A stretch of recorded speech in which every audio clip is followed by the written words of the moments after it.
እሱን ነው ግን እሱን ቃል አይደለም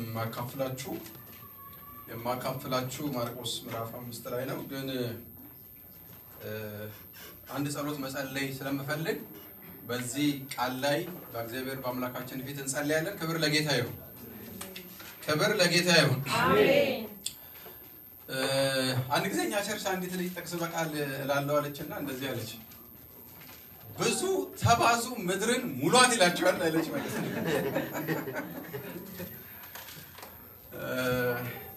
አወጣችሁ ዘዳግም 9 ላይ እስራኤል ሆይ ስማ። አዲሱን መደበኛ ትርጉም ነው የማነበው። እስቲ ሁላችንም ቆመን ለቃሉ ክብር። ሃሌሉያ። በጣም ደስ ብሎኛል። ክብር ለጌታ ይሁን። አሜን። ክብር ለጌታ ይሁን። አሜን። ጌታ ለዚህ ጉባኤ ቃል አለው። አሜን። አሜን ነው ወይ?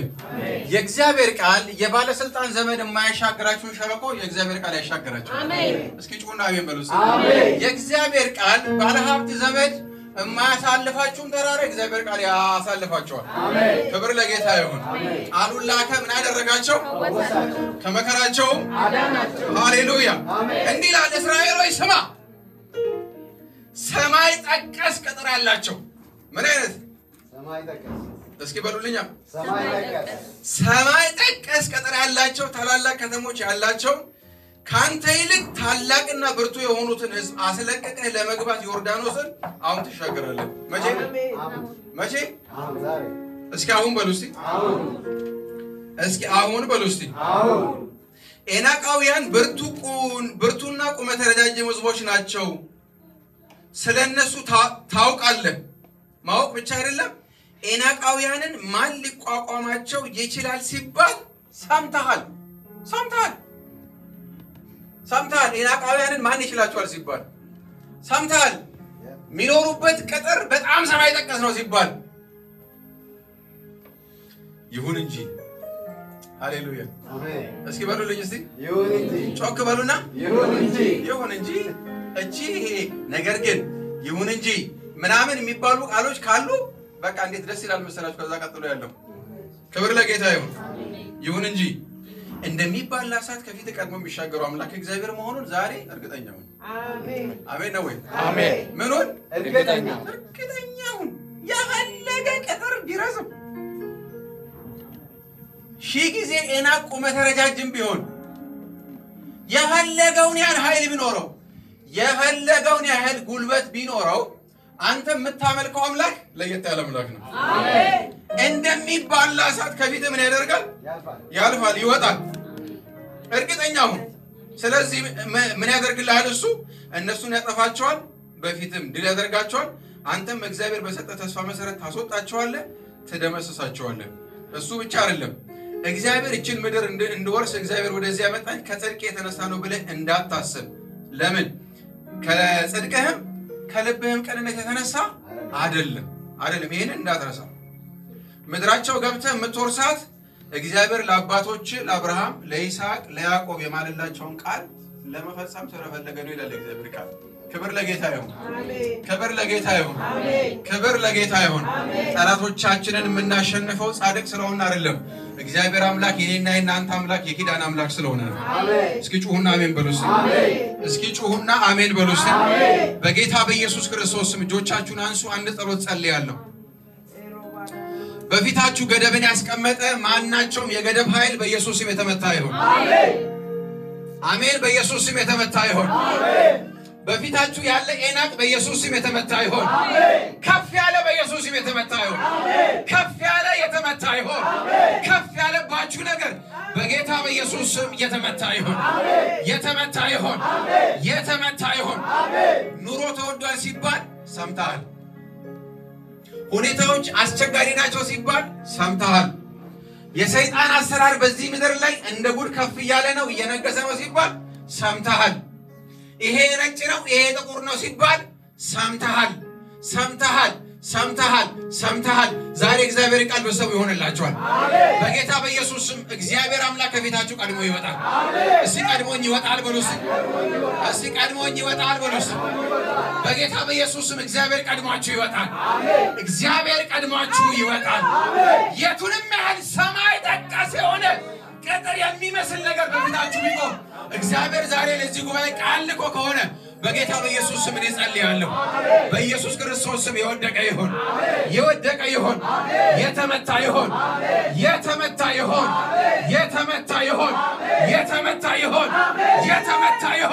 የወደቀ ይሁን የፈረሰ ይሁን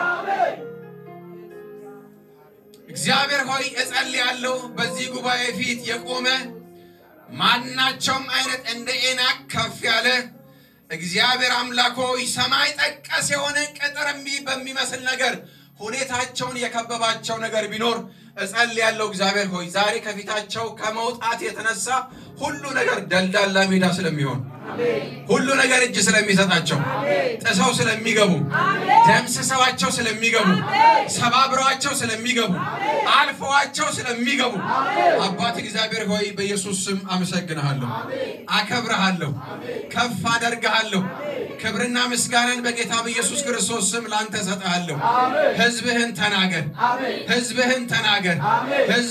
ተናገር ለህዝብ አርነትን አውጃለሁ ለህዝብ ሰላምን አውጃለሁ ለህዝብ መፈታትን አውጃለሁ ለህዝብ ጤንነትን አውጃለሁ ለህዝብ በረከትን አውጃለሁ ዛሬ እንደ እግዚአብሔር ሰው ጸልያለሁ በፊታቸው የቆመ ጌታ እግዚአብሔር ኤናቅ ጌታ እግዚአብሔር ሆይ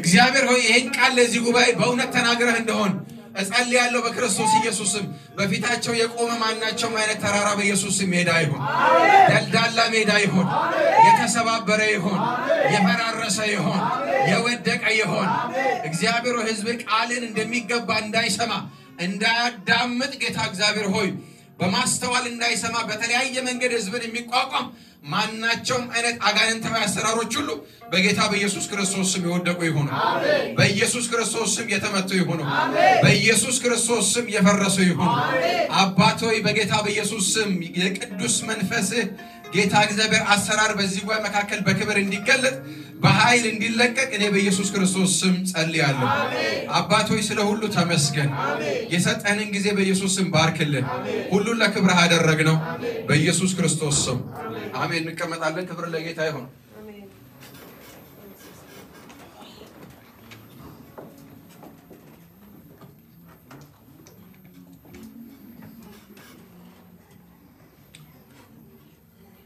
እግዚአብሔር ዛሬ በእርግጠኝነት የምነግራችሁ እግዚአብሔር ለዚህ ጉባኤ ቃል አለው አሜን ክብር ለኢየሱስ ይሁን አሜን ክብር ለኢየሱስ ይሁን አሜን እንዳጀማመራችን አይደለም እንጨርሰው ክብር ለጌታ ይሁን እግዚአብሔር ደስ አሰኝቶን የእግዚአብሔርን አባትነት የእግዚአብሔርን ፍቅር የእግዚአብሔርን ምህረት የእግዚአብሔርን ቸርነት የእግዚአብሔርን የአባትነት ልብ በሚገባ ዛሬ አውቀን ከዚህ አዳራሽ እንወጣለን ክብር ለኢየሱስ ይሁን ክብር ለኢየሱስ ይሁን የተለየ መገለጥ እናንተን አምጥቼ አይደለም ግን እግዚአብሔር አምላክ ስለ ስሙ ሲል ይሄንን ያደርጋል ኢየሱስ ያድናል አሜን ምናነበው ቃል የማርቆስን ወንጌል ነው ምዕራፍ 5 ነው ግን ከዛ በፊት ምናልባት መጨረሻ ላይ ድል ላይኖርኝ ስለሚችል በእውነት የኬንታኪ የግሎሪ ኦፍ ጋድ ቤተክርስቲያን ቅዱሳንን ከልብ ማመስገን ፈልጋለሁ ስለ መሪዎች ክብር ለጌታ ይሁን ስለ ተቀበላችሁኝ መቀበል ስለ ተቀበላችሁኝ አቀባበልም ስላሳያችሁኝ ልባዊ አክብሮት ስለተሞላውበት ፍቅራችሁ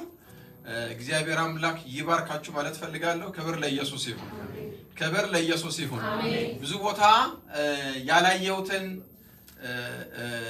ፍቅር ከናንተ አግኝቻለሁ ከናንተ ተካፍያለሁኝና ስለናንተ ጌታን እጅግ በጣም አድርጌ አመሰግናለሁ የማደርገው ምንም ነገር ባይኖርኝም እኛ ምድር ላይ በጣም ጠንካራ የሆነ የጸሎት ህብረት አለ ስለዚህ ሁሉ ጊዜ ስለዚህ ቤተክርስቲያን በአምላካችን በእግዚአብሔር ፊት እንደምንጸልይላችሁ ቃል ገባላችኋለሁ ክብር ለጌታ ይሁን ክብር ለጌታ ይሁን እግዚአብሔር ዛሬ ከዚህ ጉባኤ ላይ ገደብን ያነሳል አሜን ያነሳል አሜን ያነሳል አሜን ያነሳል ማርቆስ 5 እናውጣና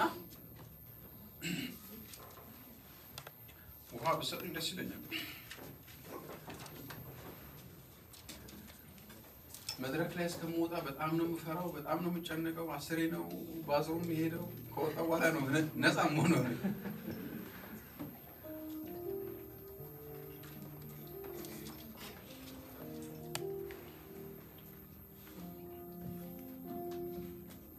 ቴንኪው ፓስተር፣ እንደሰጠኸኝ የሚሰጥን ይዘዝልህ።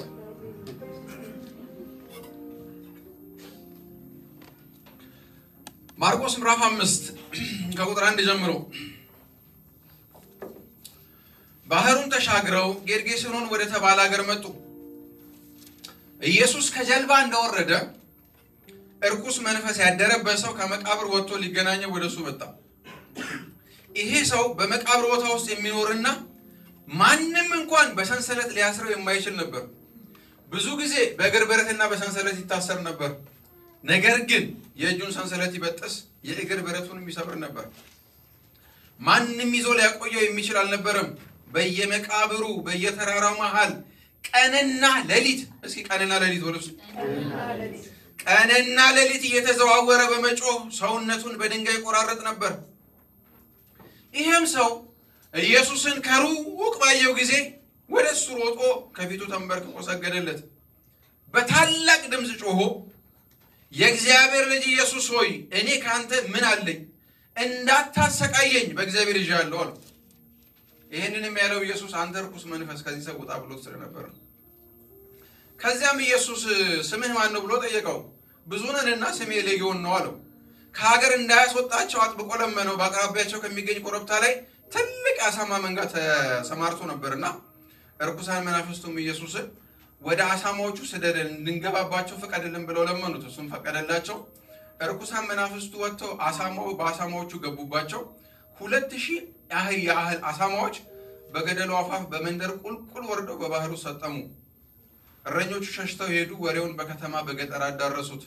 ሕዝቡም የሆነውን ለማየት ካለበት ወጣ። ወደ ኢየሱስም በመጡ ጊዜ የአጋንንት ሰራዊት፣ እስኪ የአጋንንት ሰራዊት በሉ፣ የአጋንንት ሰራዊት አድረውበት የነበረው ሰው ልብስ ለብሶ አእምሮ ተመልሶለት በዚያ ተቀምጦ አዩት። ፈሩትም እና የተደረገውን ስለ አሳማዎቹ ለሕዝቡ አወሩ። ከዛም ሕዝቡ ሀገራቸውን ለቆ እንዲሄድላቸው ኢየሱስን ይለምኑት ጀመሩ። ኢየሱስ ወደ ጀልባይቱ በሚገባበት ጊዜ አጋንንት አድሮበት የነበረው ሰውዬ አብሮት እንዲሄድ ለመነው። ኢየሱስ አልፈቀደለትም።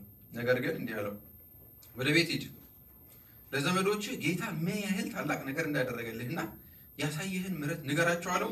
ሰውየውም ሄደ። ኢየሱስ ያደረገለትን ነገር ሁሉ 10 ከተማ በሚባለው ሀገር ያወራ ጀመር የሚል ቃል እንመለከታለን። ክብር ለጌታ ይሁን። ወደ ምዕራፍ 4 ወደ ኋላ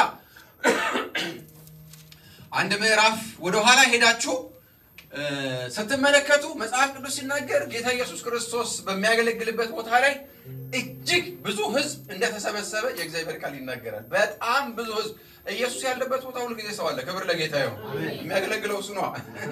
ኢየሱስ ያለበት ቦታ አትጠራጠሩ። ሰው በብዙ ማሳብ አይደለም የሚመጣው። ኢየሱስ ያለበት ቦታ ሁሉ ጊዜ ሰው አለ። ኢየሱስ የሚያገለግል ቃል ለየት ይላል። ይሄን ታውቃላችሁ አይደል? ኢየሱስ ያገልግልላችሁ እዚህ ቸርች። አሜን። እስኪ እጃችሁን አንሱ። ኢየሱስ ያገልግልላችሁ። አሜን። ኢየሱስ ያገልግልላችሁ። አሜን። ኢየሱስ ያገልግልላችሁ። አሜን። ኢየሱስ ያገለገለለት ምንም ያስታውቃል። እንዲህ ብሎ የመጣ እንዲህ ብሎ ነው የሚሄደው። እንዲህ ብሎ የመጣ እንዲህ ብሎ ነው የሚሄደው። ክብር ለጌታ ይሁን። ኢየሱስ ያለበት ጉባኤ ያስታውቃል። ነፃነት አለ። ኢየሱስ ያለበት ጉባኤ መፈታት አለ። ኢየሱስ ያለበት ጉባኤ ደስታ አለ። ክብር ለጌታ ይሁን። እና የሚገርማችሁ ነገር ሀገር ሲያገለግል ትልቅ ክሩሴር ተካሂዶ፣ ትልቅ ኮንፈረንስ ተካሂዶ፣ ትልቅ ፕሮግራም ተካሂዶ ነው ጨርሶ የወጣውና ከጨረሰ በኋላ አየ አንድ ሰው ከባህሩ ማዶ። ክብር ለጌታ ይሁን። ኢየሱስ 10 ሺህ የሚያገለግላል፣ አንድ ሰውም ያገለግላል። ኢየሱስ እኮ ድንቅ ነው። ሐዘንተኞች ጋር ይሄዳል፣ ሰፈር ለሰፈር ይሄዳል።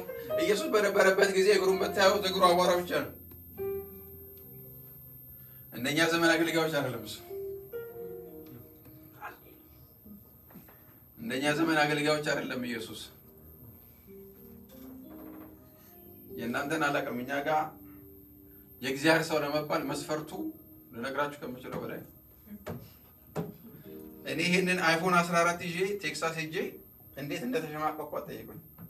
ለምን እንደተሸማቀቁ ልንገራችሁ። ሰዎቹ ከኔ የበለጠ ስልክ ይዘው አይደለም። መሀከላቸው አብሬያቸው የተቀመጥኳቸው ሰዎች ባለ 50 ባለ 40 የነዳጅ ጉድጓድ ባለቤቶች ናቸው። የያዙት ስልክ ግን ተቃጣቆ የለችም።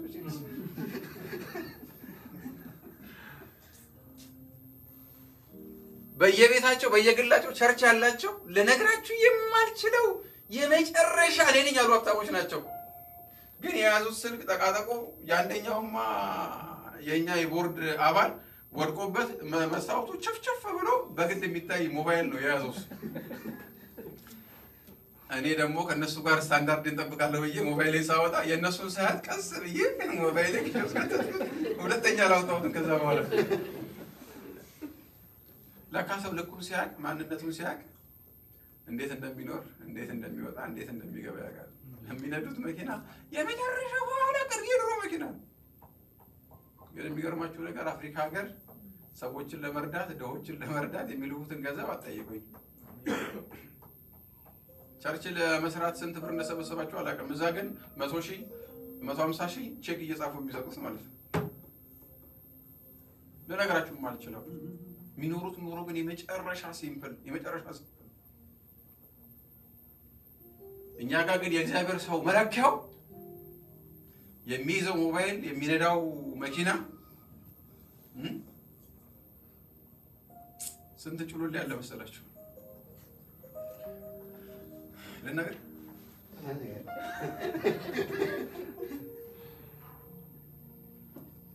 እና ኢየሱስ ሊያገለግል መጣ። አንድ ሰው ስንት ሰው? እስኪ ጩሁና ስንት? አንድ ሰው። ኢየሱስ ሰው በዛ ብሎ ስብከት አያወፍርም፣ ሰው አነሰ ብሎ ስብከት አያሳሳም። ለኢየሱስ ሰው ሁሉ እኩል ነው። አሜን። ለኢየሱስ ሰው ሁሉ አንድ ነው። አሜን። በነገራችን ላይ ታላላቅ የሆኑ መጽሐፍ ቅዱሳዊ ስነ መለኮቶች እየተመሰረቱት ኢየሱስ ክርስቶስ በሰበከው የአደባባይ ስብከት ሳይሆን ዋን ቱ ዋን ከሰዎች ጋር በነበረው ግንኙነት ነው። ከዛች ከሳምራዊት ሴት ጋር የነበረው ግንኙነት አይደለ? አሁን ዛሬ እግዚአብሔር በእውነትና በመንፈስ ሊመለክ ይገባዋል ብለን የምንናገርለትን መለኮታዊ መሪ ያገኘ ነው ኢየሱስ ከአንዲት ሴት ጋር ሲያወራ የተለዋወጠው ልውውጥ ነው አይደል? ትክክል አይደለም እንዴ? ኢየሱስ ክርስቶስ ከዛ ከማን ነው ከኒቆዲሞስ ጋር ያደረገው ግንኙነት አይደለ? ከሱ ጋር ሲያወሩ አይደለ? ሰው ከውሃና ከመንፈስ ካልተወለደ በቀር ወደ እግዚአብሔር መንግስት ሊገባ አይችልም የሚለውን መለኮታዊ እውነት ያወቅ ነው። እሱ ብቻ አይደለም ዓለሙን ሁሉ እንዲያድን የሰው ልጅ ሊሰቀል ይገባዋል የሚለውን መለኮታዊ እውነት እኮ ያገኘ ነው ኢየሱስ ክርስቶስ ከማጋ ከአንድ ሰው ጋር። መጽሐፍ ቅዱስን በደንብ አድርጋችሁ ስታጠኑት ኢየሱስ በአደባባይ ተናግሯቸው ከያዝናቸው መለኮታዊ መሪ ይልቅ ከግለሰቦች ጋር በነበረው ንግግር የተጻፉልን መለኮታዊ እውነቶች ዛሬም ድረስ እየሰሩ አሉ። ክብር ለጌታ ይሁን። አሜን። ክብር ለጌታ ይሁን። እና ይሄ ሰውዬ ሊያገለግል ሄደ። ይሄ ሰውዬ እርኩስ መንፈስ ያደረበት ነው። እዚህ ላይ እንዳውም የአጋንንት ሰራዊት ነው የሚለው መጽሐፍ ቅዱስ ሲናገር እጅግ በጣም ብዙ አጋንንት የያዙት ሰው ነው ይሄ ሰውዬ። በሚገርም ሁኔታ ይሄ ሰውዬ ምን አይነት ሰው እንደነበረ ምን አይነት ጉዳት እንደነበረበት አንድ 5 አይነት ሐሳቦችን ልንገራችሁ። በደንብ አድርጋችሁ ተከታተሉ። ጥቂት ደቂቃ ነው የምናገረው፣ ከዛ በኋላ እንጸልያለን። ይሄ ሰውዬ ቁጥር አንድ መንፈሳዊ ችግር ነበረበት። ቁጥር 1 በአጋንንት የተያዘ ሰው ነው። እግዚአብሔርን ማምለክ አይችልም። እግዚአብሔርን ማክበር አይችልም። እንደ ሌሎቹ ወንድሞቹና እህቶቹ ለእግዚአብሔር ሕያው የሆነ ምስጋና ማቅረብ አይችልም። ቤተ መቅደስ መግባት አይችልም። በቤተ መቅደስ ውስጥ መመላለስ አይችልም። ሕያው የሆነ ምስጋና ሕያው የሆነ አምልኮ ለእግዚአብሔር ማቅረብ የማይችል ከሰማይ ጋር ከመለኮት ጋር ያለው ኮኔክሽን ቶታሊ የተቋረጠበት ይልቁንም አጋንንት በውስጡ ያደሩበት ሰው እንደሆነ የእግዚአብሔር ቃል ይናገራል። እሱ ብቻ አይደለም። ይሄ ሰውዬ ሶሻል የሆነ ፕሮብሌም ነበረበት። ሳይኮሎጂካል ፕሮብሌም ነበረበት። ኢሞሽናል ፕሮብሌም ነበረበት። ፋይናንሻል ፕሮብሌም ነበረበት። የሄልዝ ፕሮብሌም ነበረበት። ሄዳችሁ መጽሐፉን ስታነቡ ይሄ ሰውዬ በድንጋይ ሰውነቱን ምን ያደርግ ነበር? ይቀዳድር ነበር። ሰውነቱን ይቧጭር ነበር። ሰውነቱ ደም በደም ነበር። ሰውነቱ ቁስል በቁስል ነበረ። ብርድ ይፈራረቅበታል። ፀሐይ ይፈራረቅበታል። ጨለማ ይፈራረቅበታል። የማይፈራረቅበት ነገር አልነበረም። የታሰረበት ሰንሰለት እግሩን እንዴት ሊያደርገው እንደሚችል እጁን እንዴት ሊያደርገው እንደሚችል መገመትና ማሰብ ትችላላችሁ።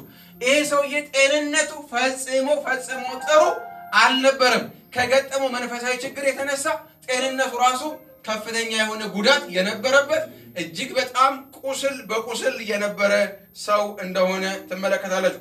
እሱ ብቻ አይደለም፣ ሶሻል ላይፍ ራሱ በጣም ፕሮብሌም ነበረበት። ምክንያቱም ይሄ ሰውዬ ከገባበት አጋንንት የተነሳ ከሰዎች ጋር ጤናማ የሆነ ግንኙነት እንዲኖረው አልተደረገም። ይልቁንም ገለል ብሎ እንዲኖር የተፈረደበት ሰው ነበረ።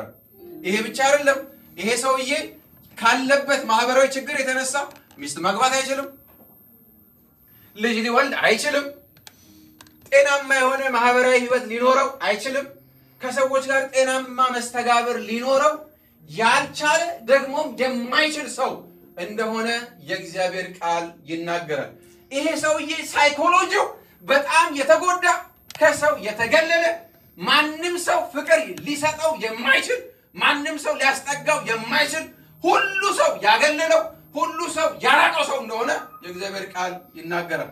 እነኚህ ሰዎች በሰንሰለት ያሰሩት ለሰውየው ብለው ሳይሆን ለራሳቸው ብለው ነው። ምክንያቱም ይሄ ሰውዬ ከተለቀቀ ይጎዳናል፣ ያጠፋናል ብለው ነው ይህንን ሰው ወስደው በሰንሰለት ያሰሩት። ይሄ ሰውዬ ፈጽሞ ሰው ሊኖርበት የማይችልበት ወይንም የማይገባበት ቦታ ነበረ ይኖር የነበረው መቃብር ስፍራ እንደሆነ የእግዚአብሔር ቃል ይናገራል። ሌሊትና ቀን እየጮኸ ሌሊትና ቀን ማንም ሰው ለሱ ጩኸት እናቱ፣ ለሱ ጩኸት አባቱ፣ ለሱ ጩኸት ወንድሞቹ፣ ለሱ ጩኸት ዘመዶቹ መልስ ሊሰጡት የሚችል ሰው አልነበረም።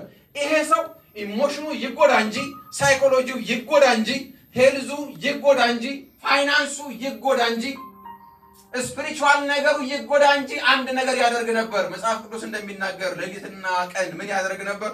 ይጮህ ነበር ይላል እግዚአብሔር ቃል። ማንም ሊሰማ የማይችለውን የሚሰማ ጌታ ስሙ ይባረክ። ስሙ ይባረክ። ስሙ ይባረክ። ስሙ ይባረክ። ስሙ ይባረክ። ፈጽሞ ማንም ሰው ሊያስጠጋው፣ ማንም ሰው ስፍራ ሊሰጠው፣ ማንም ሰው የኔ ብሎ የሚጠራው ሰው በሱ የሚኮራበት ሰው አልነበሩም። የሰው መንፈሳዊ ነገሩ ከመበላሸቱ የተነሳ፣ መንፈሳዊ ነገሩ ከመጎዳቱ የተነሳ ያልተጎዳበት ምንም ነገር አልነበረም።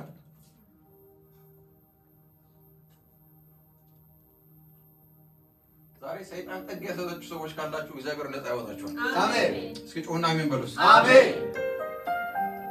ከሰዎች ያገለላችሁ ሰዎች ካላችሁ፣ ከማህበረሰብ የተገለላችሁ ሰዎች ካላችሁ፣ ሁኔታ ጠግ ያሳዛችሁ ሰዎች ካላችሁ፣ ሰዎች ለራሳቸው ሀጃ ሲሉ በእናንተና የእናንተ በሆነው ነገር ላይ ሰንሰለት ያስገቡባችሁ ሰዎች ብትኖሩ ዛሬ በጌታ በኢየሱስም ነፃ ትወጣላችሁ። አሜን። እስኪ ጮህና አሜን በሉ። አሜን። ቃል ሲመጣ ፕሊዝ ነቃ ብሉ። ክብር ለጌታ ይሁን። ክብር ለጌታ ይሁን።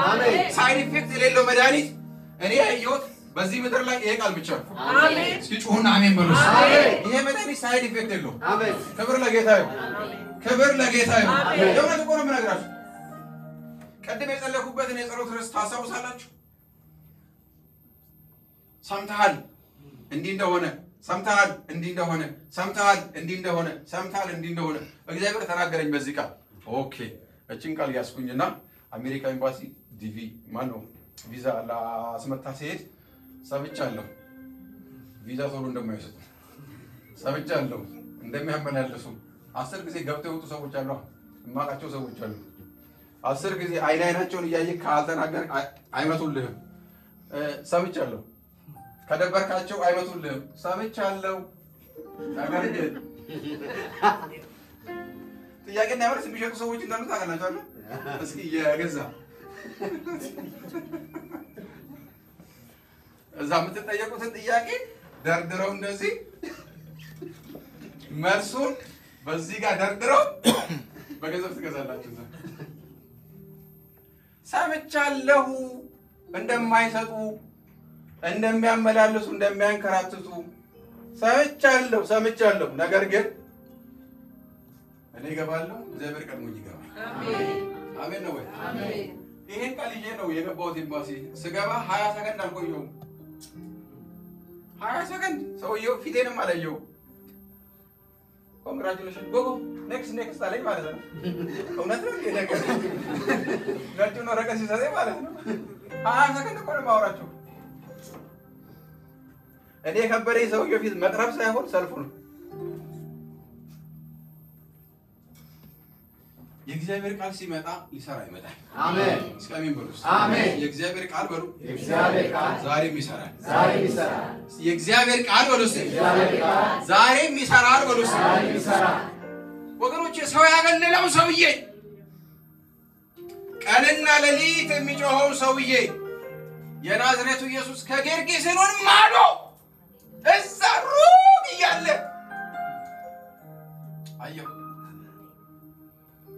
አየው። ክብር ለኢየሱስ ይሁን። አየው ነው እኮ የምላችሁ። ዛሬም እኔን ያየኛል አትልም? የአንዳንዶቻችሁ ፋይል በቃ ሊገለጥ እዚህ ጋር ጫፍ ላይ ደርሷል። እንደዚህ አሜን ነው ወይ? እና ሄደ ኢየሱስን ልክ እንዳየው አጋንንቱ እየሮጠ መጣና ለኢየሱስ ሰገደለት። ጉልበት ሁሉ የሚንበረከክለት፣ ምላስ ሁሉ ደግሞ ለስሙ ክብር የሚሰጠው ጌታ የኔና የእናንተ ጌታ የኔ ጌታ ነው። ክብር ለጌታ ይሁን። ታሪኩን ላሳጥርላችሁ። ዋናው ችግር መንፈሳዊ ችግር ነበር። ልክ መንፈሳዊውን ችግር ጅኒዎቹን ከላያቸው ከሰውየው ላይ ሲያባርለት ዋናው ችግር ሲፈታ ሌላው ችግር በሙሉ ተፈታ። ክብር ለጌታ ይሁን። እስኪ ጮህና አሜን በሉ። እስኪ ጮህና አሜን በሉ። ያ ራቁቱን ይሄድ የነበረ ሰውዬ ማህበራዊ ህይወቱ ተበላሽቶበት የነበረ ሰውዬ ምን ማድረግ ጀመረ? ልብስ መልበስ ጀመረ። ክብር ለጌታ ይሁን። ከሰዎች ጋር ማውራት ጀመረ። ከደቀ መዛሙርቱ እኩል መቀመጥ ጀመረ። ከኢየሱስ ጋር መነጋገር ጀመረ። ሶሻል ላይፉ ተፈታለት። ክብር ለጌታ ይሁን። ያ ሰው ሁሉ ሲያገለው የነበረ ሳይኮሎጂውና ኢሞሽኑ ተጎርቶ የነበረ ሰውዬ መጽሐፉ እንደሚናገር መንፈሳዊ ነገሩ ልክ ሲፈታለት ከሰዎች ጋር ኮሙኒኬት ማድረግ ጀመረ። ስነ ልቦናው ተመለሰለት። እኔም ሰው ነኝ ብሎ እንዲያስብ ተደረገ። ገላውን ታጠበ፣ ልብስ ለበሰ፣ ቁስሎቹ ላይ ዘይት ተደረገለት፣ ጤንነቱን ተመለሰለት። ከዛ በኋላ ስራ ሰርቶ መኖር ይችላል። ከዛ በኋላ ትዳር ማፍራት ይችላል። ከዛ በኋላ የኔን የሚለውን ነገር በሙሉ እንዳለ እንደገና እግዚአብሔር ሪስቶር ሊያደርግለት ጀመረ። ክብር ለጌታ ይሁን። ዋናው ቁልፉ ችግር የቱ ጋር ነበር ያለው?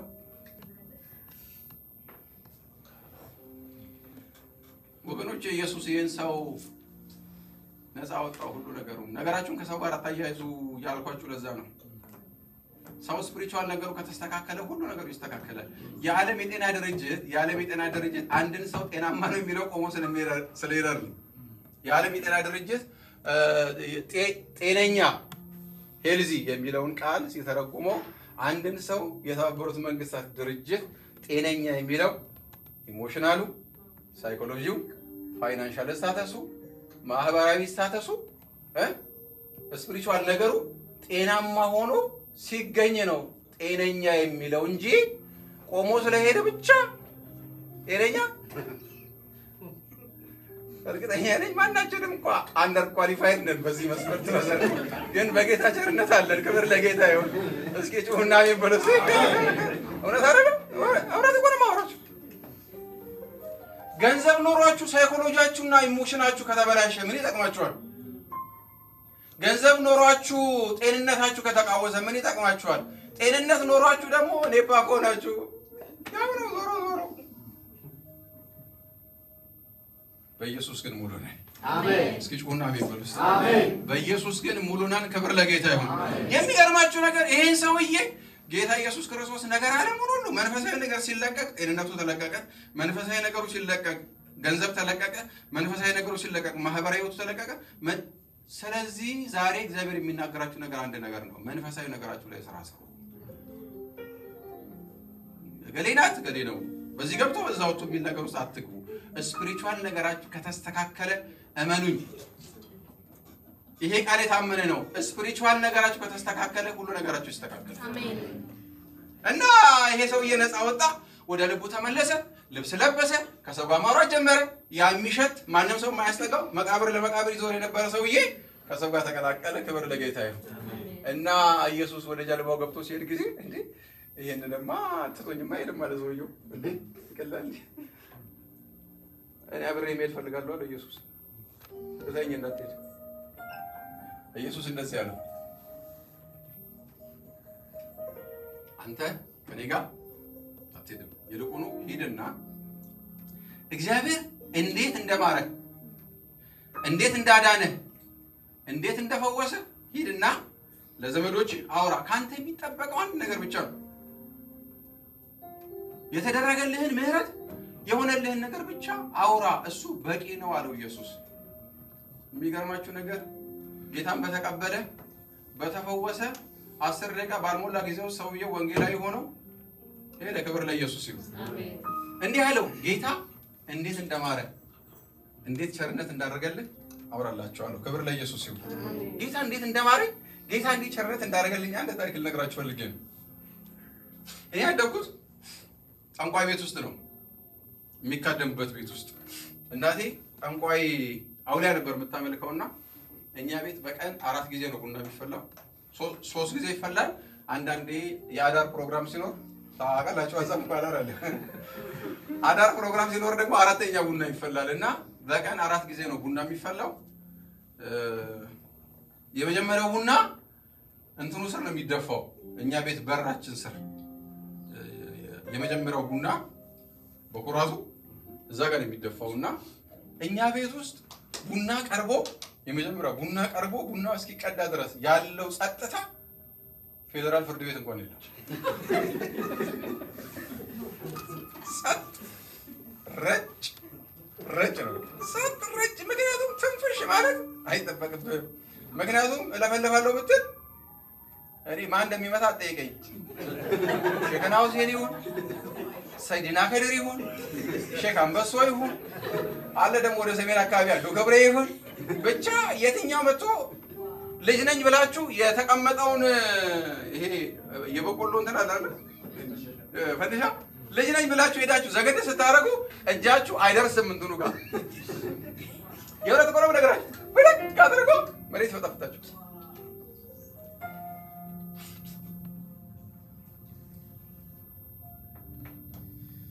በቀን 3 ሲኒ ቡና ሲባዛ በ365 አባዙት።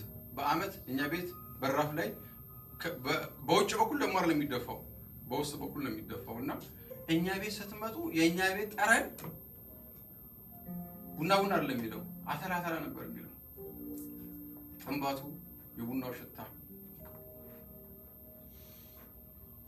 የኛ ቤት ጠረን አተላ ነበር የሚለው። የልጅነት ታሪኬን የማውቀው ነኝ ቡና በማፍላት ነው። አውቀዋለሁ።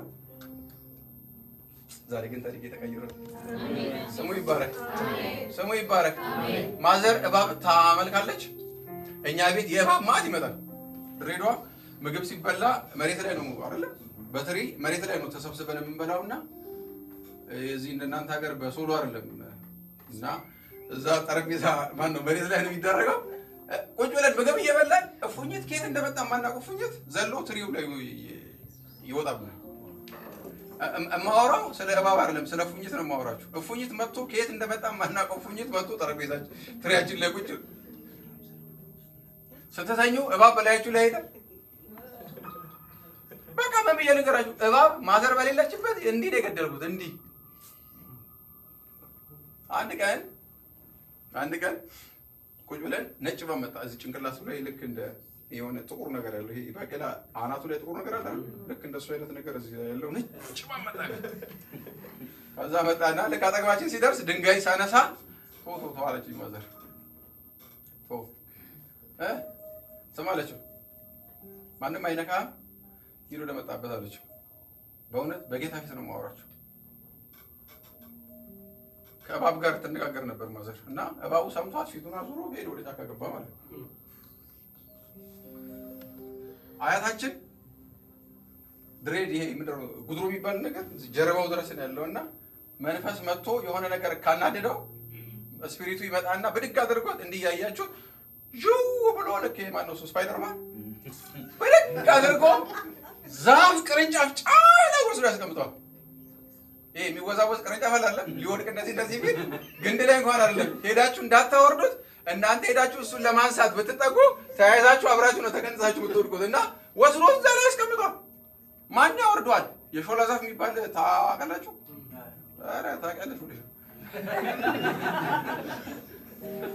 እና ሾላ ዛፍ ላይ ወስዶ ነው የሚያስቀምጠው። የሚገርማችሁ ነገር በቃ እና መስዋዕት ቀርቦ ስንትና ስንት ነገር ቀርቦ ከዛ በኋላ እንዳወጣው እንዲሁ ሰው እያየው እየበረረ ልክ እንደ እርግብ ይወርዳል መሬት ላይ ማለት ነው። ሰው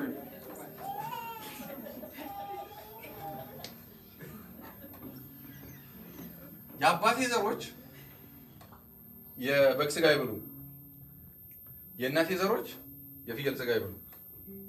ስለዚህ እኛ ቤት ውስጥ በግም አይበላም፣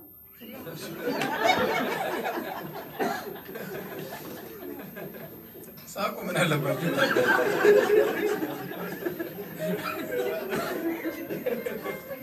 በዚህ በኩል የበግ ማዕቀብ፣ በዚህ በኩል የፍየል ማዕቀብ። ወደ ጌታ ስንመጣ በእኛ ቤት ከሆነው ነገር አንዱ ፍየልን መቀርጠፍ፣ በግን መቀርጠፍ። በኢየሱስ መሆን እኮ መታደል እኮ። እስኪ ጩኹና አሜን በሉ። በኢየሱስ መሆን መታደል ነው። ክብር ለጌታ ይሁን። ቅድም እህታችን ዘራችን ይገዛል ስትል ነበር። ዘራችን አይደለም ዘር ማንዘራችን 10 ትውልዳችን ለዚህ ጌታ ይገዛል። ጩኹና አሜን በሉ። ክብር ለጌታ ይሁን። እና ደግሞ እኮ በጣም የሚገርማችሁ ነገር የአባቴ ዘሮች በግ የማይበሉበትን ምክንያት በነገራችሁ ስቃችሁ ትሞታላችሁ። ይስሐቅ ሊሰዋ ሲል ምትኮ ነው የሞተለት በግ ስለሆነ የበግ ስጋ እንበላም ብሎ በቃ ሰይጣን ሸለቀቃቸው ወደባለ።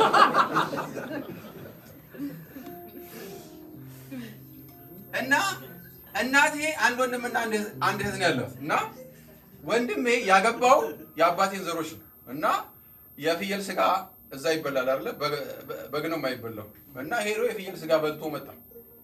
ውድቀ ነው በልቶ የመጣው። እና ልክ ገና ወደ ሰፈር ሲገባ አያቴ ላይ ያለው ከራማ አየው ልጁ በርቀት ፍየል በልተህ መጣ፣ በል አንተም በዚህ ሳምንት ትበላለህ አለው። እውነት እኮ ነው የምነግራችሁ።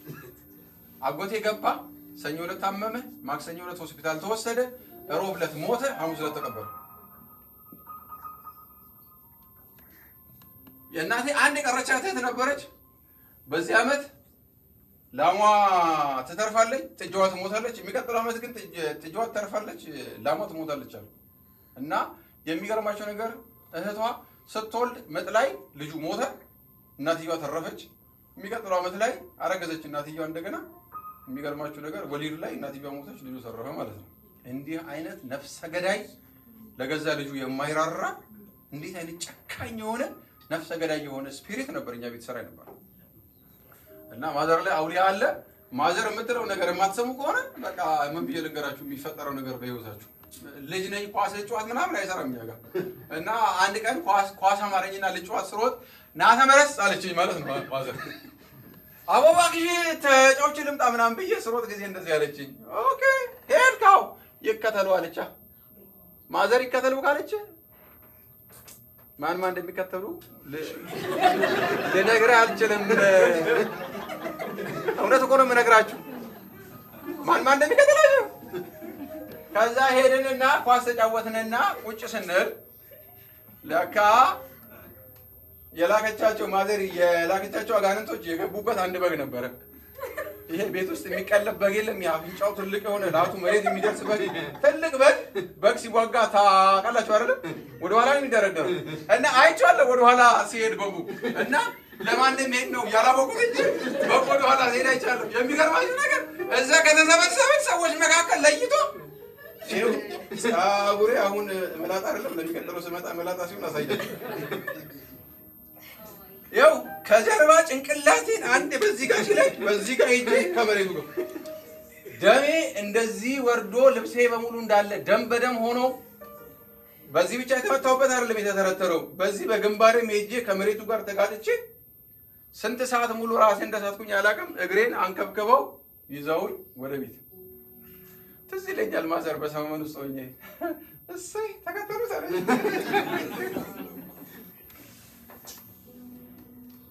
ከተከተሉት ያወጣን ጌታ አሜን። እስኪ ጩኹና አሜን በሉ። አሜን። እስኪ ጩኹና አሜን በሉ። አሜን። እና አያቴ አንድ ቀን ማዘር እንደዚህ አላት።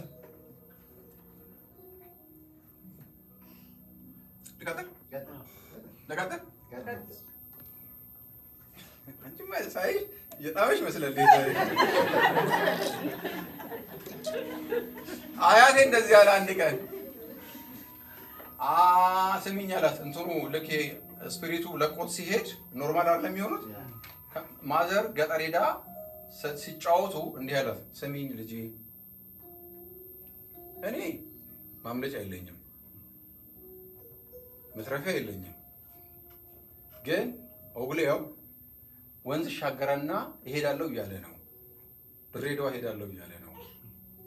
እና ድሬዳዋ ደግሞ የሚሄደው ታውቃላችሁ መጽሐፍ ቅዱስ እግዚአብሔር በኩር ሁሉ የኔ ነው አለ ያለው። በመናፍስቱም ዓለም ያ ነገር ያው መርህ ነው የሚሰራው። እና ኦግሌው እያለ ያለው የመጀመሪያ ልጅሽን ነው ፈልገዋለሁ ያለው። እና ይሄ ምንም የማያውቀውን ልጅሽን ከአዳሚ አድርጎ ላይ ያስቀረው ያ ሰው ማቢውን ጥሩ ነው ወንድማችሁ እና እሱ ላይ ነው ማረፈው ብሏል። ፈልጌዋለሁ ብሏል። ስለዚህ ምን ማድረግ እንዳለብሽ አላውቅም፣ ግን አንድ ነገር አድርጊ፣ መላ ፈልጊያለሁ። እኔ አሁን በቅርቡ ይዞኝ ይሄዳል፣ ነግሮኛል። እኔ ምንም ተስፋ የለኝም፣ ግን ለልጅሽ መላ ፈልጊለታል። ክብር ለጌታ ይሁን፣ ክብር ለጌታ ይሁን። አሜን። መላው ማጋ ይሁን ያለው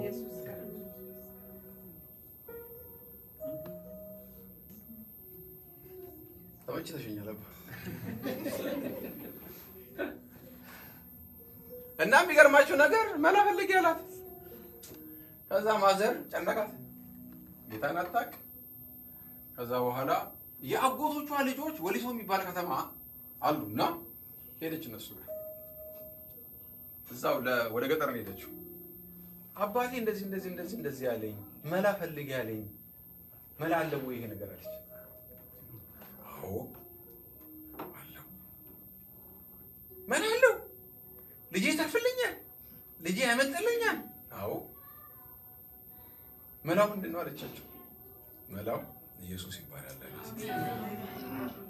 እስኪ ጮህና አሜን በሉ። አሜን። ኢየሱስ መላ ነው። አሜን። እሱ ራሱ መላ ነው። አሜን። ክብር ለጌታ ይሁን። አሜን። ክብር ለጌታ ይሁን። አሜን። ክብር ለጌታ ይሁን። አሜን። ለስንቱ ህመም መድኃኒት መሰላቸው ኢየሱስ ስም። ክብር ለጌታ ይሁን። አሜን። መላ አለው። አዎ ማን ይባላል? ኢየሱስ ይባላል። አሜን። ከዛ ለካ እኔ አላውቅም ይሄን ሁሉ ታሪክ። ማዘር መጣለች እኛ ቤት ውስጥ የማይታረድ ዶሮ፣ ሰኞ የሚለበሰው ግምጃ ሌላ ነው፣ ማክሰኞ የሚለበሰው ልብስ ሌላ ነው፣ ሮብ የሚለበሰው ሌላ ነው። ለካ ማዘር ያንን ሁሉ እንዳለ ሰብሰብ አድርጋ እንትን ነበር ጨሌ በአመት አንድ ጊዜ ፕሮግራም ይደረግላት ነበረች። እና ያቺን ጨሌ ከነ ልብሱ ሰብስባ ለካ አድራሻዋ አለችና ለአራተኛ ታናሽ ወንድሜ ሰብስባ አመድ ጨምራበት ላዩ ላይ ለካ ተወስዳ ተጠላለች። ለካ እኔ አላውቅም። ይሄንን ስለ ልጆቻቸው ሲሉ ዋጋ የሚከፍሉ እናቶቻችን እግዚአብሔር ባሉበት ይባርካቸው። ለፍሬዘር መዳን ከሆነ ምንም ነገር አደጋ እንደዋለች ማዘር እሱ ይዳንልኝ እንጂ እሱ ይትረፍልኝ እንጂ ይሄ መንፈስ እሱን አያገኘው እንጂ ምንም ነገር አደጋ እንደዋለች ማዘር ለስንት አመት ስትካደምማቸው የነበሩትን ቤት ውስጥ የነበሩ መናፍስታዊ ስራዎች እኛ ቤት ሁለት አፍ ያለው ጀበና አለ፣ አንድ አፍ ያለው ጀበና አለ፣ ደግሞ አፍም የሌለው ይሄ እንደዚህ ያለው ጀበና አለ። የሌላ አይነት የረከቦት አይነት የሲኒ አይነት የዶሮ አይነት የማይቀርበው ነገር አልነበረም። የሚገርማችሁ ነገር ማዘር ለካ ዲስሚስ አድርጋቸዋለች። ለካ ክብር ለጌታ ይሁን። ለካ እኔ አላውቅም። ለካ ጦርነቱ ለካ ተጀምሯል እኛ ቤት ውስጥ። እና አባቴ አንድ ቀን እንደዚህ ያለኝ ፍሬዘር አለኝ። አቤት አብላው እንዲህ ብሏል፣ ከ20 እስከ 22 ዓመት ባለው ጊዜ ውስጥ ትሞታለህ ብሏል ተናግሯል፣ ሰምቻለሁ። ግን 22 ዓመት ካለፈ ረጅም ዘመን ነው የሚኖረው ብሏልና በዚህ 2 ዓመት ውስጥ ተጠንቀቅ፣ ሰው እንኳን ቢጣላ ለመገላገል እንዳትገባ፣ እንዲህ እንዳታረግ ብሎ ነግሮኛል። ወገኖች እግዚአብሔር ካልጠበቃችሁ የእናንተ ጥበቃ ምንም ሊያደርጋችሁ አይችልም። ግን በዚህ 2 ዓመት ውስጥ የደረሰብኝን አደጋ ልነግራችሁ አልችልም። 380 ቮልቴጅ ኤሌክትሪክ ይዞኛል። የሰምራት ሆቴል የተሰራበት ቦታ በፊት ገራጅ ነበር አይደል? አስናቀራ እዛ 380 ቮልቴጅ ኤሌክትሪክ ይዞኛል። እጄ ይሄ ከዚህ ጀምሮ እስከዚህ ድረስ እንደዚህ ተቦጭቆ ነበር፣ አየር ላይ ተንጠልጥዬ ማለት ነው። ፔጆ መኪና ነዶብኛል። ቦቴ ፈንድቶብኛል። ፔጆ መኪና ከታች ገብቼ እየበየድኩኝ እያለ መኪናው የተንጠላጠለችበት ክሪክ ወድቆ እኔ ላይ ወድቆብኝ እንደዚህ አንገቴና ዙሬ ጆሮዬን ሶቶኮፓው እንደዚህ ጫፍልቆኝ እዛው አጣብቆኛል። ህዝብ ተረባርቦ መኪናዋን አንስቶ ነው ከስር ጎትቶ ያወጣኝ። እግዚአብሔር ባያተርፈኝ ኖሮ ሰይጣን እኔን ሊገድል ያላደረገው ነገር አልነበረም።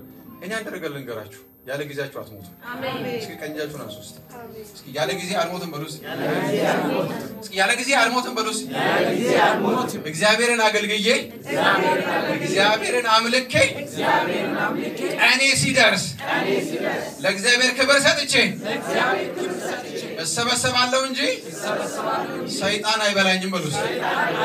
ክብር ለጌታ ይሁን። ክብር ለጌታ ይሁን። እስኪ ለጌታ ክብር ጭብጨባና ለታው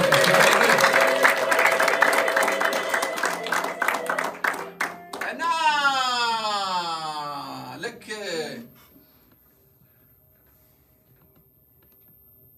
20 ዓመቴ ሲደርስ ሃይ ስኩል እንደጨረስኩ ነው ከጓደኛዬ ጋር ተዋውቀን ከዛ በኋላ ተፋቅረን አንድ ቤት መኖር የጀመርነው እና የመጀመሪያ ልጅ የተወለደው በ20 ዓመቴ ነው እና ልክ 89 መስከረም 1 ላይ ታሜተኛ በጣም አሁን በተቻለ መጠን አሁን እያሳጠርኩላችሁ ነው የሚሄድ እና የመጀመሪያ ልጅ በ20 ዓመቴ ነው የተወለደው። ያ አመት ግሩም ታስታውሻለሽ? ወባ ድሬዳዋ ላይ ሰውን እንደዚህ እጥቅ ያደረገበት ጊዜ ነው። አንድ ቀበሌ የእንትኑ ድንኳን የምንድን ነው እሱ የቀበሌው የድር ድንኳን ከወጣ 3 ወር ያለፈበት ጊዜ ነበር። ማለት ከዚህኛው ቤት ወጥቶ እዛኛው ቤት ከዛኛው ቤት ወጥቶ እዛኛው ቤት ከዛኛው ቤት ወጥቶ እዛኛው ቤት ከመሄዱ የተነሳ ድንኳኑ ሳይመለስ ወደ 3 ወር አንድ ቀበሌ ላይ ቆይቷል። እና እንደውም አንድ ቀን ተቀልዶ ነበር የእግሩ ብረት ላይ ለምን ኩሽኔታ አይበየድበትም ተብሎ ማለት ነው እየተገፋ እንጂ ማለት ሰው በጣም ከመሞት የተነሳ እና ታይፎይድ ታይፈስና ወባን ያዘኝ። አልታወቀልኝም በሽታው። ያው እገባለሁ እወጣለሁ እገባለሁ እወጣለሁ እገባለሁ እወጣለሁ። ሰውነቴው ከስቶ እዚህ በየደጃፉ ላይ ያሉ እንትኖች አሉ አይደል ስኬለተኖች ከነሱ ምሻለው አንድ ነፍስ ስላለኝና ሁለተኛ ቆዳ ላይ ስላለ እንጂ በቃ ታይፔ ልክ እንደነሱ ነው። ለነገራችሁ ከምችለው በላይ ሰውነቴ አልቆ እንደዚህ ነበር የምወዛወዝ ነበር እና ሶስተኛው ላይ ጥቅምት 28 ነው አራተኛው ሆስፒታል ገብቼ ይሞታል ተብሎ ዛሬ ይሞታል ሲባል ሳድር ይሞታል ሲባል ስውል ይሞታል ሲባል ሳድር ቤት እየተጠበቁ ነው ያለው። በዛ ኮንዲሽን ውስጥ ያለሁኝ ነው። ሰው በጣም ይሞት ስለነበረ ትንሽ የመዳን ምልክት ካሳያችሁ ከሆስፒታል ያስወጧችሁ እና ዶክተር አላዛር የሚባል አንድ ሰው ነበረ። ሲያይ ትንሽ ከሌሎቹ ሻል ብያለሁ ነው። ዳንክ አልዳንክ እሱ የራሱ ጉዳይ ነው። ብቻ አልጋውን የሚያስለቅቁት ቶሎ ብለው ውጣ ተባልኩኝ። እሺ ልክፈል። አይቶ ምንም አትክፈል ሂድ ውጣ ተባልኩኝ። ስራ ነበረኝ ብያቸዋለሁ። ታመሜ ስተኛ ስራ አጣው፣ ገንዘብ አጣው፣ የሚበላ የለም የሚጠጣ የለም ምንም የለም። ምክንያቱም ገራጅ ስለምሰራ ማለት እና ሐሙስ ዕለት ከሆስፒታል ወጣሁኝ። እንደነገርኳችሁ ፍሬዘር ይሞታል ተብሎ ስለነበር ይጠበቅ ነበር። እንደዚሁ ማንም ሰው ሳያውቅ ከሆስፒታል ወጣሁኝና ቤት ገባሁ። ዓርብ ዕለት 7 ሰዓት ላይ የመጀመሪያ ልጅ 1 ዓመት ከ8 ወሩ ነው። ከቤት ሲወጣ አየዋለሁ እና ሲወጣ አየዋለሁ። ወጣ ትንሽ ቆይቶ ጩኸት ሰማሁ። ኃይለኛ ጩኸት ሰማሁ። ስወጣ ከቤት ልጄ የለም፣ ወደ ስል የለም፣ ወደዛ ስል የለም። ግን አንድ ጩኸት ከሩቅ ሰማ ነበር፣ አባ የሚል አባ አባ አባ። ከዛ ወደ ሽንት ቤት ሄድኩኝ። ወደ ሽንት ቤት ሲሄድ ድምፁ እየቀረበኝ መጣና ልክ ሽንት ቤቱ ጋር ስደርስ የ1 ዓመት ከ8 ወር ልጅ 7 ሜትር ሽንት ቤት ውስጥ ገባ።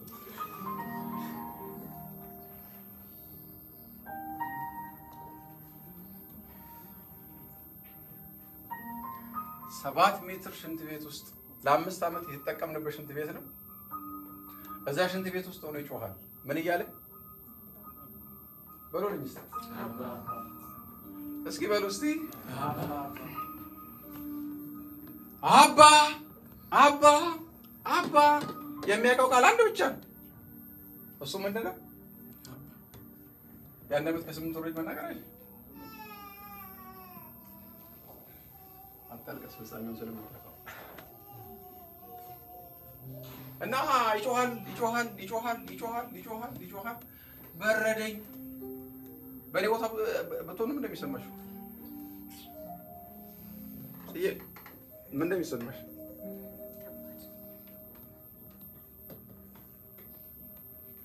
ምን እንደሚሰማ ብርሽ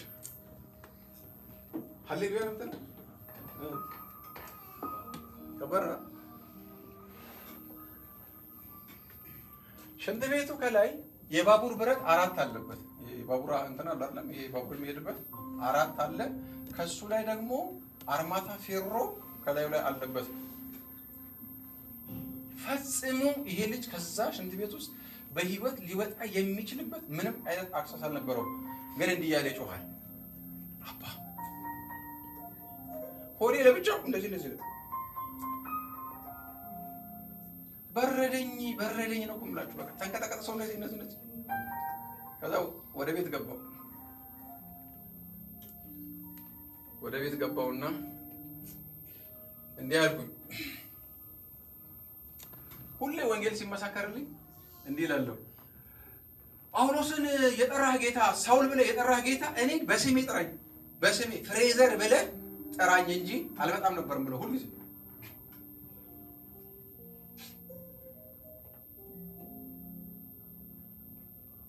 ቤት ገባሁና እንደዚህ ብዬ ጸለይኩ።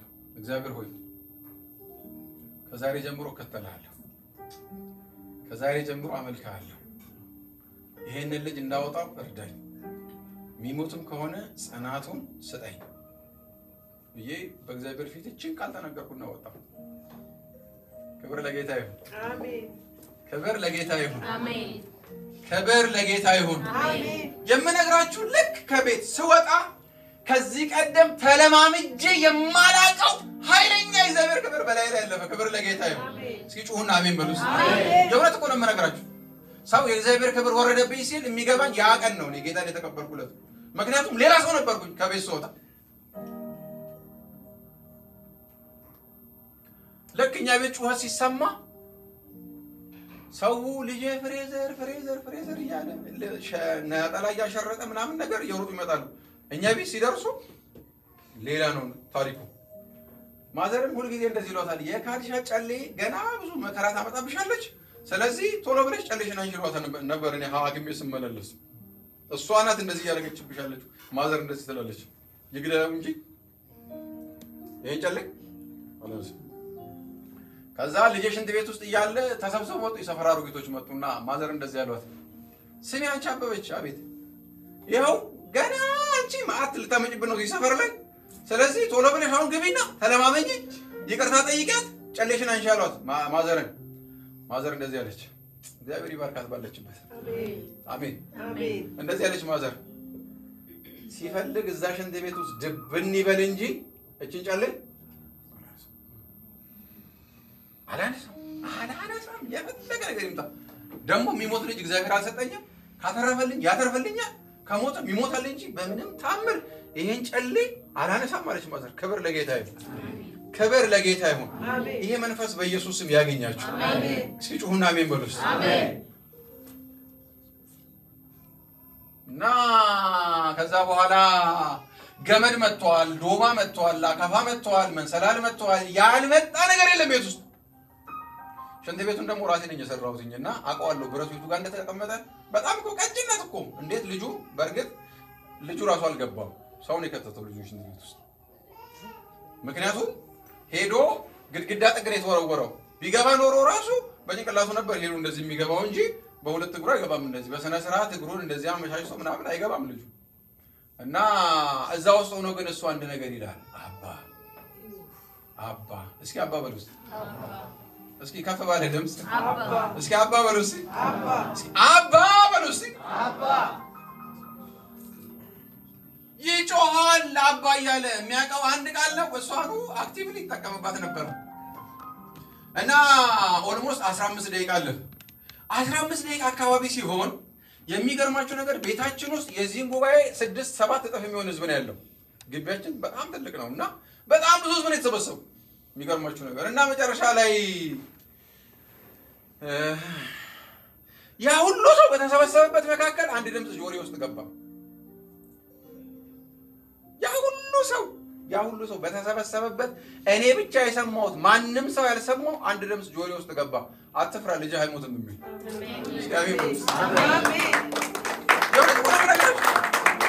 እኔ ብቻ የሰማሁት ማንም ሰው ያልሰማው አንድ ድምፅ ሰማሁ። አትፍራ ልጅህ ምን አይልም አይሞትም የሚል ድምፅ ሰማሁ።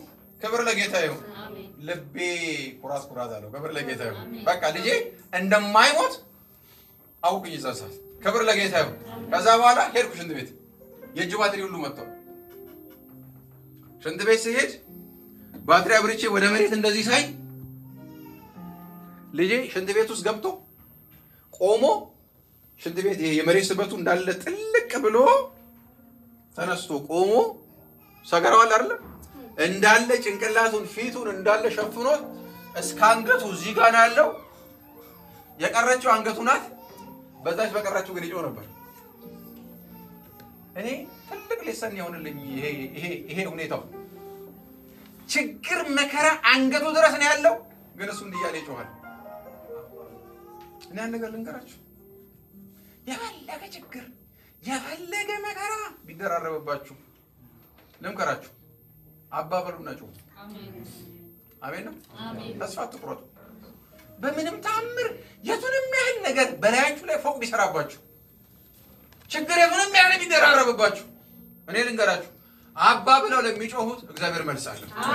እግዚአብሔር መልስ አለው ብሎ እግዚአብሔር መልስ አለው ብሎ እግዚአብሔር መልስ አለው ብሎ የሚገርማችሁ ነገር እሱ እዛ ሽንት ቤት ውስጥ እያለ እንዲህ አልኩትኝ፣ እመጣለሁ አወጣሃለሁ፣ ምንም አትሆንም፣ እመጣለሁ።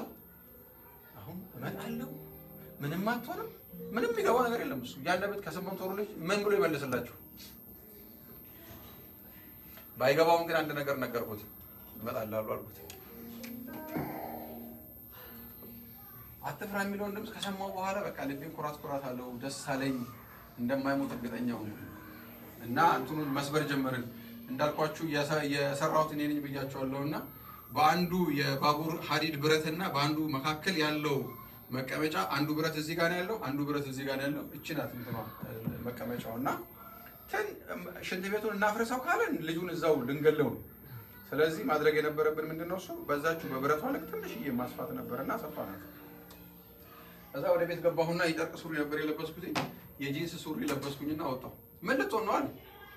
ሞኖርማ እኔ ነኝ የማውቀው። ይሄ ጋሪ ሬዲናል አይደለ? መሳቢያ የፈረስ ጋሪ የሚሳብበት ያንን አገኘው። ልክ ሳገኘው እንደቀበቶ በዚህ አደረኩና እስር አድርጌ 3 ጊዜ አሰርኩኝ። ምን ልትሆን ነው አለ። ልገባ ነው ወገኖች። አባት እያለ ማን ይገባል? ማን ይገባል? ያሬድ ይገባል? ዶክተር ማን ይገባል? አጎት ይገባል? አያት፣ ጎረቤት ማንም አይገባም። የሚገርማችሁ ነገር አሰርኩትና እግሬን አስገባው። እግሬን ሳስገባ እግሬ ገባ እና እዚህ ጭኔ አካባቢ ስደርስ ሹልክ ብሎ ገባ። ሆዴ አካባቢ ሲደርስ ሹልክ ብሎ ገባ። ጭንቅላቴ ጋር ሲደርስ ጭንቅላቴን ያዘኝ ሽንት ቤቱ ብረቱ ማለት ነው። እንግዲህ አስቡት፣ ጭንቅላቴ እሱ ብቻ ነበረ ያልከሳው፣ ሌላው ሰውነቴ እስኪ ለበጎ ነው በሉስ፣ እስኪ ለበጎ ነው በሉስ። ጭንቅላቴን አዙሮኝ አልኳቸውና እንደዚህ አዙሮ ጭንቅላቴን፣ ከዛ በኋላ በገመድ ሰታት ብዬ ገባሁ። እኔ ስነ መለኮት የመጀመሪያ ዲግሪ ተመሪያለሁ። በክርስቲያን ቴዎሎጂ ሊደርሺፕ ማስተርስ አለኝ።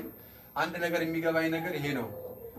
ዛሬ እዚህ ሽንት ቤት ውስጥ እንደማልፍ የሚያውቅ እግዚአብሔር ላለፉት 2 ወራት ከሰውነቴ ላይ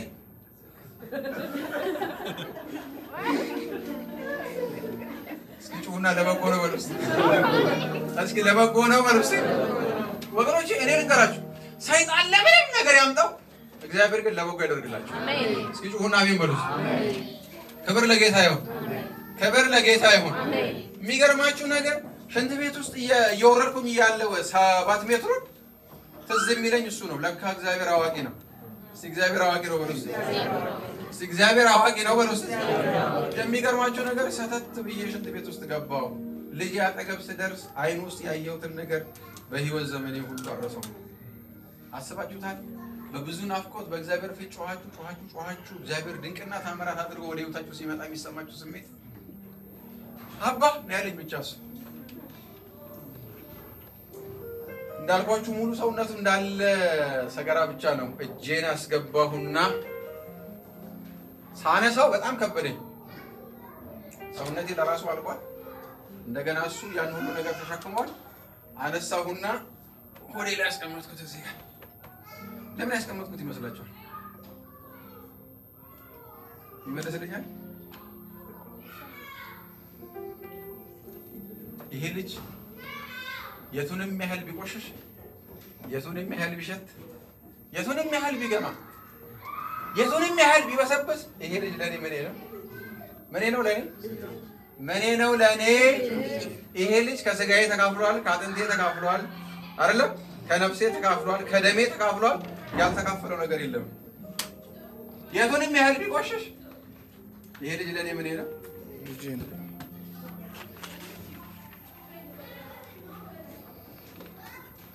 ደረቴ ላይ አስቀመጥኩት። ለቆሻሻ በኋላ ይታሰባል።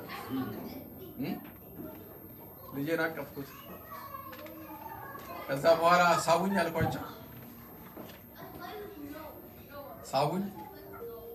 መጀመሪያ ልጄን አወጣሁት፣ ቀጥሎ እኔ ወንድማችሁ ወጣሁ። ክብር ለጌታ ይሁን። አሜን። ክብር ለጌታ ይሁን። አሜን። ክብር ለጌታ ይሁን። እኔ አንድ ነገር ልንገራችሁ። ችግርና መከራ የቱንም ያህል አንገታችሁ ጋር ቢደርስ፣ የቱንም ያህል ችግርና መከራ ከአቅማችሁ በላይ የሆነ ቢመስላችሁ አንድ ነገር አታቁሙ። አባ ብላችሁ ጩሁ። እግዚአብሔር መልስ አለው። አሜን። እግዚአብሔር መልስ አለው በሉ። እስኪ ጩሁና እግዚአብሔር መልስ አለው በሉ። እስኪ እግዚአብሔር መልስ አለው በሉ።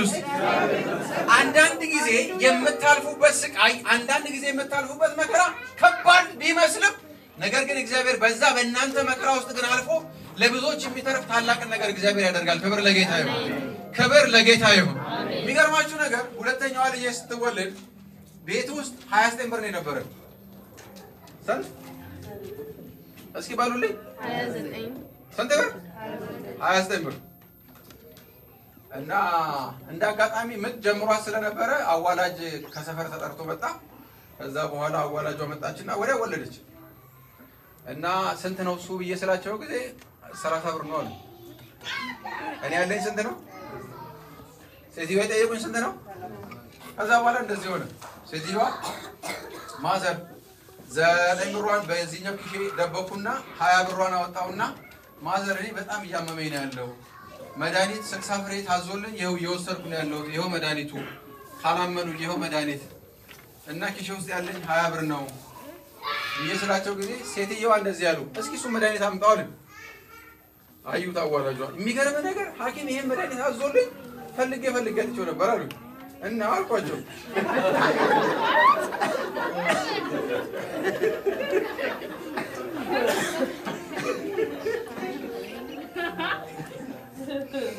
በ10 ብሩ ፋንታ መድኃኒቱን አምጣ 20 ብሩን አምጣ አሉኝና እመውጣውን ኪኒ ይዘውብኝ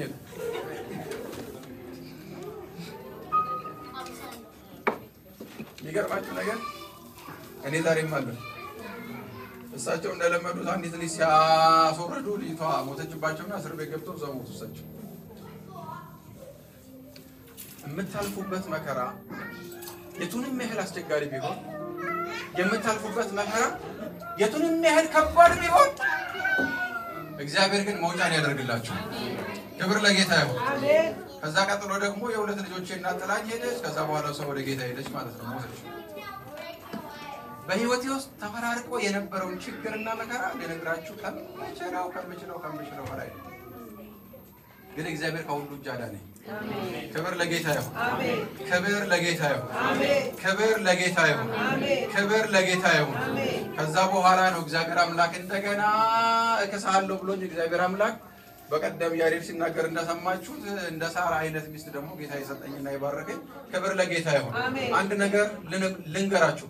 እኔ አሁን ይሄን ሁሉ ነገር ያወራውላችሁ አንድ ነገር እንድታስቡ ፈልጌ ነው ዛሬ በዚህ ከሰዓት በኋላ። ክብር ለጌታ ይሁን። እኔ ለልጄ 7 ሜትር እንደወረድኩት፣ እኔ ለልጄ 7 ሜትር ነው ዝቅ ያልኩት። እኔና እናንተን ከገባንበት የኃጢአት ባርነት፣ እኔና እናንተን ከገባንበት የኃጢአት አረንቋ፣ እኔና እናንተ ከገባንበት የሞት ወጥመድ እኔና እናንተ ለማዳን ከሰማየ ሰማያት ክብሩን ትቶ ክብሩን ጥሎ እኔና እናንተን ከገባንበት ችግርና ስቃይ፣ ከገባንበት መከራ፣ ከገባንበት የሞት ባህር እኔና እናንተን እግዚአብሔር አምላክ ነፃ ለማውጣት ጌታ ኢየሱስ ክርስቶስ የወረደበትን አወራረድ፣ የመጣበትን አመጣጥ፣ ከእንዴት አይነት ኃጢአት እግዚአብሔር እንዳዳነን፣ ከእንዴት አይነት ስቃይ እግዚአብሔር እንዳዳነን፣ ከእንዴት አይነት ችግር እኔና እናንተን እንዳዳነን እኔ ለልጄ 7 ሜትር ለልጄ ጥያቄ መልስ ለመስጠት 7 ሜትር ነው የወረድኩት። ጌታ ኢየሱስ ክርስቶስ ግን ለኔና ለእናንተ በቀራንዮ መስቀል ላይ የከፈለልን ዋጋ ዛሬ በዚህ ከሰዓት በኋላ እንድታስቡ ፈልጋለሁ። ክብር ለኢየሱስ ይሁን። ማንም ሊያተርፈን፣ ማንም ሊያድነን፣ ማንም ሊታደገን፣ ማንም ነፃ ሊያወጣን በማይችልበት ኮንዲሽን ውስጥ እግዚአብሔር አምላክ አንድያ ልጁን ልኮ እኔና እናንተን ከገባንበት የሞት ጉድጓድ ጌታ ኢየሱስ ክርስቶስ እንዴት አድርጎ እንዳወጣን እንድታስቡ ፈልጋለሁ። ክብር ለጌታ ይሁን። ቆመን እንጸልይ። ኢየሱስ ያድናል። እስኪ አባ በሉ እስቲ አባ። እስኪ ጩሁና አባ በሉ እስቲ አባ። ከፍ ባለ ድምጽ እስኪ አባ በሉ እስቲ አባ። አባ ለሚሉት እግዚአብሔር መልስ አለው። አሜን። አባ ብለው ለሚጮሁ እግዚአብሔር መልስ አለው። አሜን። አባ ብለው ለሚጮሁ እግዚአብሔር መልስ አለው። አሜን። የእውነት ለሚጠሩት እግዚአብሔር መልስ አለው።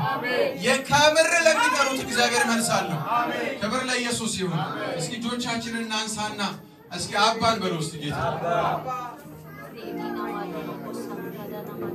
የእግዚአብሔር አባትነት ፍቅር እኔና እናንተ ከምንገምተው እኔና እናንተ ከምናስበው ያለፈ ነው።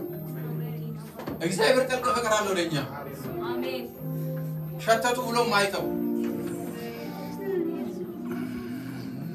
እግዚአብሔር ይወደኛል በሉ። እግዚአብሔር ይወደኛል። በልጆቻችሁ የምትሰቃዩ፣ በልጆቻችሁ መከራ የምትበሉ፣ በልጆቻችሁ ብዙ ችግር ያያችሁ ወላጆች ካላችሁ ዛሬ አንድ ነገር አንድ የምስራች ልነግራችሁ ፈልጋለሁ። ጩሁ ወደ እግዚአብሔር አባ በሉ።